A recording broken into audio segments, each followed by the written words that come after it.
While today, opening statements were presented in the trial of Carlos Dominguez, who's accused of stabbing 3 people in Davis back in 2023, killing 2 of them. Yeah, ABC 10's Roxanne Elias is live in Yolo County. And Roxanne, what exactly happened today in court? Well, Chris, Carlos Dominguez sat there stoically for most of today's proceedings and opening statements. The first person to take the stand today was actually Maria Bro, who is the sister of David Bro. He is the first victim in the Davis stabbings.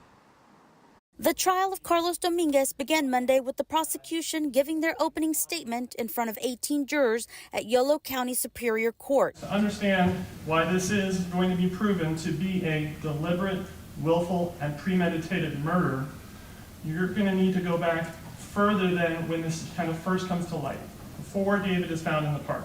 Dominguez is accused of stabbing 3 people back in 2023. The victims include 50-year-old David Bro, who was known as the Compassion Guy. He was sleeping on a bench in Central Park when he was killed on April 27, 2023. The second victim was 20-year-old Karim Abu Najm, a UC Davis student who was walking in Sycamore Park when he was stabbed to death on April 29th. Then on May 1st, a homeless 64-year-old woman was stabbed in her tent but survived. 21-year-old Carlos Dominguez was arrested days later and is now facing 2 murder charges and 1 charge of attempted murder. His attorney, Daniel Hutchinson, said in his opening statement that he wasn't disputing Dominguez did the physical acts causing the deaths, but the events leading up to them. The question to be answered in this trial is not one of who did it. Rather, the question that will be presented to you is what was Carlos Reales Dominguez's specific intent and mental state when he did those physical acts. He says Dominguez got sick at some point before the incidents, but didn't recognize he was sick.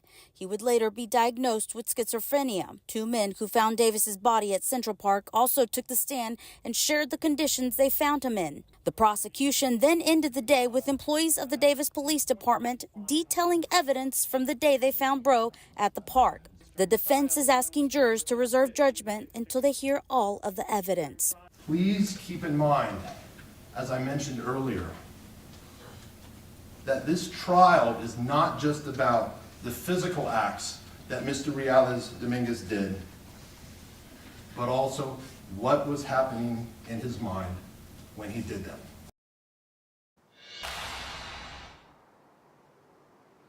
The DA's office says proceedings should begin daily at 9 in the morning, but that could all change depending on several circumstances. I'm live in Woodland. Roxanne Elias, ABC 10. Okay, Roxanne, thank you. And keep in mind, you can watch the full opening statements for the Davis stabbing trial on the home screen of the free ABC 10 Plus TV streaming app.